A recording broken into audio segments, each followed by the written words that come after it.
Pandemik seperti kita ketahui bahwa merupakan menjadi sebuah disruption atau disrupsi. Disrupsi adalah gangguan atau masalah yang mengganggu aktivitas normal. Bagi kebanyakan orang, disrupsi menjadi sebuah penjara yang membelenggu sehingga membatasi atau tidak bisa bergerak dengan bebas ini dan itu. Nah, hari ini kita akan belajar bersama dari seorang tokoh di Alkitab. Seorang bisnismen tetapi hatinya juga melayani, bahkan merintis jemaat, merintis gereja. Bagaimana keberadaan dia di tengah-tengah penjara yang membelenggu justru membawa kemajuan demi kemajuan. Oleh karena itu mari buka Alkitab kita bersama-sama dari kitab Filipi pasal yang pertama ayat 12 sampai ayat yang ke-26. Filipi pasal yang pertama ayat 12 sampai ayat yang ke-26. Mari kita perhatikan ayat yang ke-12. Aku menghendaki saudara-saudara supaya kamu tahu apa yang terjadi atasku ini justru telah menyebabkan kemajuan Injil. Rasul Paulus berkata supaya kamu tahu bahwa apa yang terjadi. Apa yang terjadi sebetulnya Bapak Ibu Saudara terhadap Rasul Paulus, seorang bisnismen tenda ini. Seorang hamba Tuhan juga yang melayani merintis gereja. Apa yang terjadi? Yang terjadi di dalam kehidupan dia adalah dia dimasukkan di dalam penjara di kota Roma.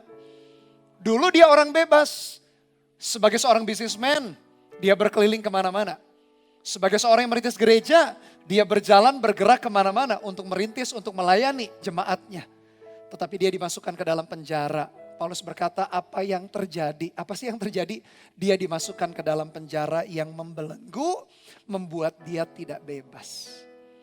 Tapi kita akan lihat bersama-sama apakah seorang hamba Tuhan ini, seorang bisnismen ini di dalam penjara yang membelenggu, membuat dia mati kutu, istilahnya tak bisa berbuat apa-apa. Justru sebaliknya. Di dalam ayat yang ke-12 dikatakan demikian, justru apa yang terjadi atasku ini justru telah menyebabkan kemajuan Injil. Penjara yang harusnya membelenggu, justru luar biasa kebalikannya, menyebabkan kemajuan Injil. Di dalam Alkitab bahasa Inggris, versi NET, dikatakan that my situation has actually turned out to advance the gospel. Heran sekali Bapak Ibu Saudara, penjara yang harusnya membatasi gerak langkahnya Paulus. Seharusnya penjara yang menghambat, yang bisa saja membuat dia down, membuat dia putus asa. Justru Paulus berkata justru yang terjadi adalah sebaliknya. Menyebabkan Injil makin maju. Has turned out to advance the gospel. Ternyata penjara tak bisa membelenggu orang-orang yang dituntun oleh Tuhan. Penjara tidak bisa menghentikan langkah Bapak Ibu Saudara ketika kita dituntun oleh Roh-Nya. Saya meyakini Bapak Ibu Saudara, apapun yang terjadi di dalam hidup kita, disrupsi itu bukan penjara yang membuat kita tidak bisa berbuat apa-apa. Justru memasuki pola hidup yang baru, new normal life. Penjara yang membelenggu kita, membuat kehidupan kita tambah maju.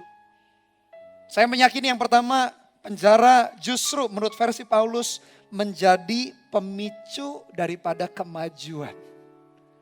Memang diceritakan yang maju adalah Injil. Berita Injil makin tersebar, makin cepat. Bahkan menurut sejarah masuk di dalam kekaisaran Romawi dengan cara yang luar biasa. Karena satu hal, Paulus di dalam penjara. Saya juga meyakini bukan hanya kemajuan Injil di dalam hidup kita. Bahkan semua aspek kehidupan kita.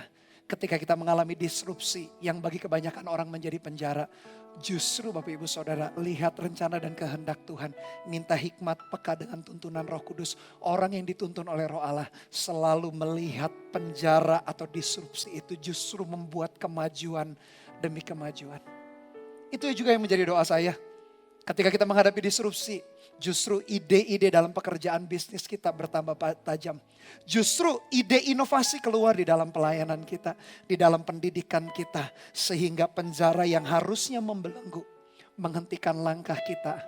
Tak sanggup menghentikan langkah orang-orang yang hidupnya takut dan gentar akan Tuhan. Paulus berkata justru menyebabkan kemajuan. Biarkan penjara yang kita hadapi, mungkin tidak penjara secara fisik, bukan kita dibatasi oleh 4 tembok. Tetapi dibatasi oleh kendala, oleh masalah, oleh pandemik, oleh rintangan. justru membuat kita tambah maju, tambah hebat. Demikian yang Paulus alami di dalam hidupnya. Disrupsi yang kita alami di dalam hidup kita membuat kehidupan kita, karakter kita juga makin jelas. Apakah orang melihat kita makin jelas, oh jelas kamu adalah orang yang optimis. Atau sebaliknya jelas kita adalah orang yang pesimis yang selalu putus asa. Oh ternyata ketika kita menghadapi disrupsi, menghadapi penjara, bukan penjara fisik, penjara kondisi keadaan. Jelas kondisi hati kita ternyata tidak terlalu kuat. Disrupsi menjadi ujian di dalam hati, di dalam kehidupan kita. Justru muncul, terlihat karakter yang sesungguhnya. Tetapi bagi Rasul Paulus, justru penjara yang membuat dia terbelenggu. Justru membuat dia semakin jelas orang-orang lain tahu bahwa dia dipenjara karena Kristus. Apa yang kita alami di dalam kehidupan kita, penjara yang membelenggu kita, membuat kita semakin terlihat seperti apa Bapak Ibu Saudara. Semakin terlihat bahwa iman kita sebetulnya rapuh. Semakin terlihat sebetulnya kita adalah orang yang gak sungguh-sungguh ikut Tuhan. Semakin terlihat kita sebetulnya orang yang tidak bijaksana. Semakin terlihat kita orang yang sebetulnya mungkin putus asa. Atau kebalikannya, semakin terlihat penjara yang membelenggu hidup kita, disrupsi yang membelenggu hidup kita, justru membuat karakter kita terlihat. Ketika kita melihat seseorang anak Tuhan, jemaat gereja Mawar Syaron, memasuki masalah, memasuki rintangan, memasuki pandemik yang tidak mudah, orang-orang bisa melihat, oh ternyata orang-orang Kristen, jemaat gereja Mawar Syaron tidak putus asa.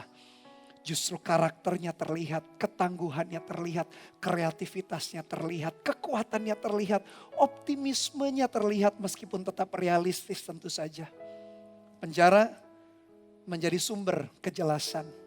Justru Paulus berkata yang ketiga, penjara yang dia alami justru membuat orang lain beroleh kepercayaan, beroleh confidence, bahkan beroleh keberanian. Heran ya, Paulus mengalami penjara. Harusnya jemaat yang dilayani Paulus, harusnya partner bisnis yang selama ini berpartner dengan Paulus takutkan, oh Paulus aja di penjara, jangan-jangan saya juga di penjara, jangan-jangan kita di penjara. Tapi ternyata yang terjadi sebaliknya Bapak Ibu Saudara. Pemenjaraan Paulus justru membuat orang-orang tambah berani, tambah confidence. Mereka terinspirasi. Penjara tempat yang harusnya membelenggu Paulus justru menjadi tempat sumber inspirasi bagi orang-orang di sekelilingnya. Bapak Ibu Saudara, setiap orang yang mengunjungi Paulus, mereka terheran-heran. Paulus meskipun di dalam kondisi yang terbelenggu, justru orang yang mengunjunginya bertambah berani, bertambah percaya diri. Apa yang orang lain lihat ketika kita di dalam pandemik? Apa yang orang lain katakan ketika kita masuk di dalam krisis, di dalam kondisi yang tidak mudah, di dalam kondisi yang terbelenggu? Apa yang orang lain nilai mengenai kita? Apakah mereka terinspirasi, mereka melihat kita gak putus asa. Mereka lihat kita tetap sungguh-sungguh ikut Tuhan. Mereka lihat kita, iman kita justru bertambah kuat. Apa yang mereka lihat? Apakah kita menjadi inspirasi? Atau sebaliknya kita menjadi batu sandungan ketika orang lain melihat kehidupan kita? Doa saya tentu saja Bapak Ibu Saudara, setiap kita menjadi inspirasi.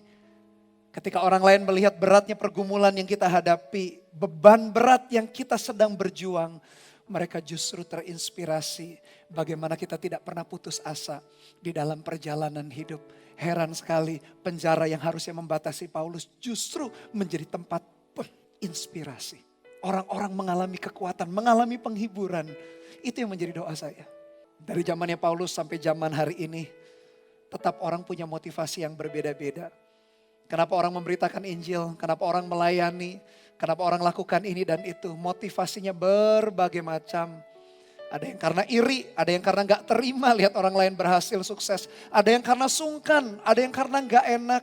Ada yang karena sungguh-sungguh mengerjakan apapun itu di dalam hidupnya.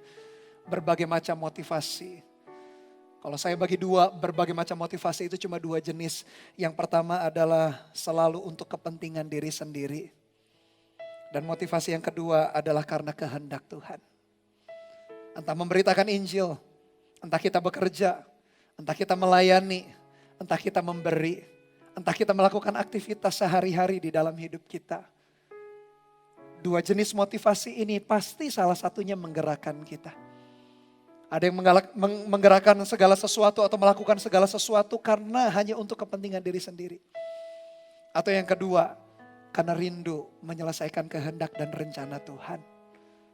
Bapak Ibu Saudara, sebagai anak-anak Tuhan, sebagai jemaat, sebagai hamba-hamba Tuhan bahkan, kita perlu selalu izinkan Roh Kudus menyelidiki hati dan batin kita, motivasi kita. Dan biarkan apa yang selalu kita kerjakan bukan untuk kepentingan diri sendiri, tapi selalu ujung-ujungnya adalah menyelesaikan kehendak Tuhan. Biarkan itu yang menggerakkan hidup kita. Kalau hari ini kita memberitakan Injil, hari ini kalau kita bercerita mengenai Tuhan Yesus, bercerita kebaikan Tuhan di dalam hidup kita, biarkan bukan karena sungkan, bukan karena gak enak, bukan karena dipaksa oleh pemimpin gembala atau pendeta kita, atau mungkin bersaing satu dengan yang lain, tapi sungguh-sungguh dari dalam hati ingin supaya orang lain berubah sama seperti kita berubah ketika kita berjumpa dengan Tuhan, bukan? Biarkan motivasi menyelesaikan kehendak Tuhan ada senantiasa di dalam hidup kita. Apapun yang kita kerjakan hari ini, untuk kita bekerja dengan sungguh-sungguh, bekerja dengan rajin, motivasinya pun sama. Jangan kita bekerja hanya untuk bersaing dengan orang lain, karena orang lain lebih sukses, lebih hebat, lebih kaya, punya ini dan punya itu. Atau hanya untuk kepentingan diri kita sendiri. Tetapi sebaliknya kita pun bekerja, kita pun meniti karir, kita pun berbisnis. Biarkan itu pun pada akhirnya ujung-ujungnya kita rindu menyelesaikan kehendak Tuhan di dalam perjalanan hidup kita. Bapak Ibu Saudara, masalah datang selalu silih berganti. Yang satu selesai disusul yang lain, bahkan kadangkala yang satu belum selesai, beberapa masalah sudah muncul menyusulnya. Kadang kita berpikir kapan ya kondisi kita nggak ada atau tidak menghadapi masalah. Selama kita perjalanan kita di atas muka bumi selalu saja kita bertemu dengan masalah.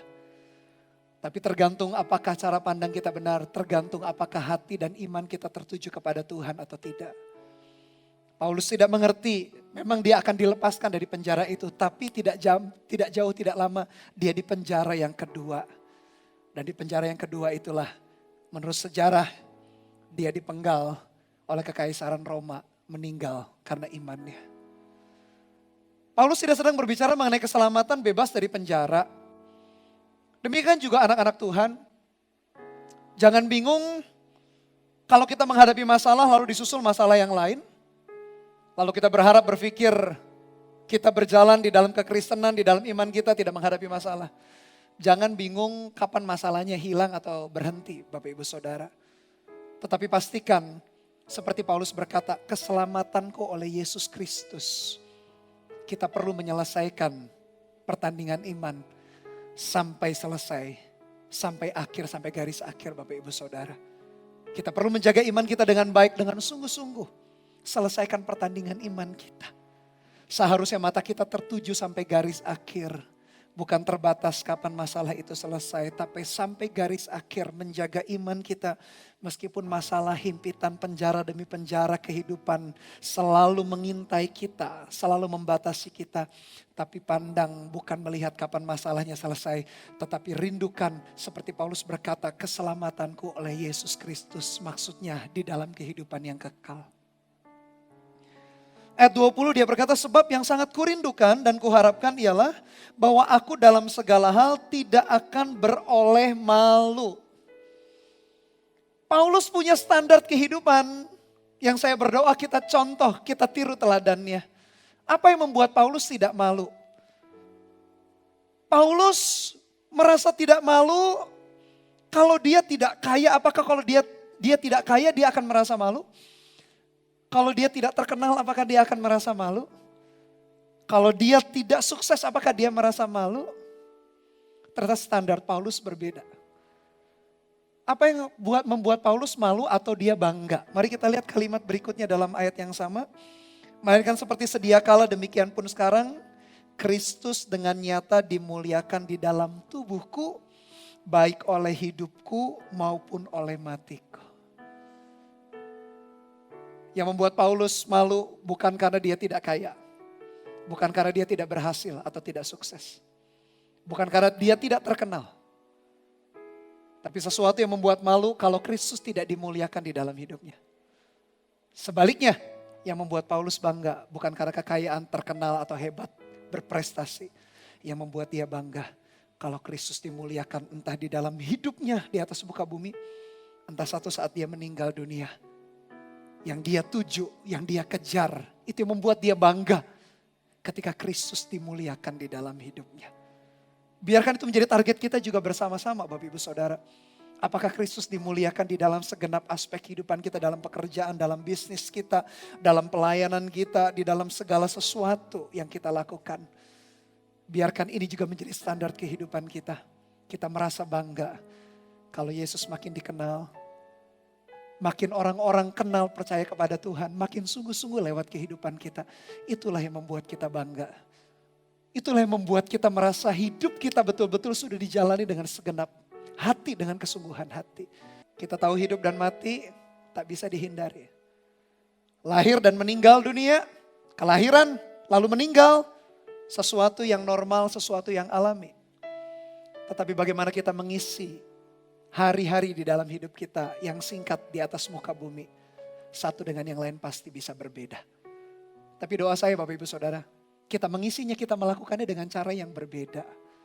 Dengan cara sesuai dengan kehendak dan rencana Tuhan. Prinsipnya adalah kalau mati adalah keuntungan. Kenapa keuntungan?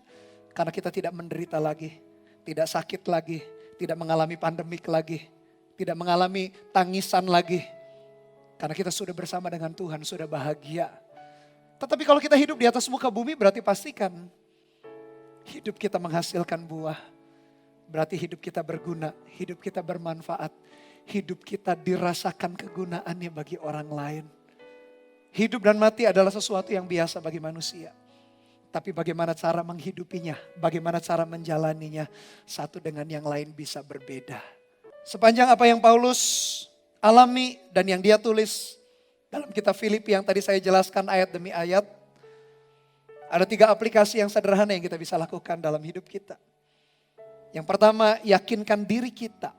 Yakinkan diri Bapak Ibu Saudara dengan saya bahwa disrupsi bukanlah penjara yang membatasi kita.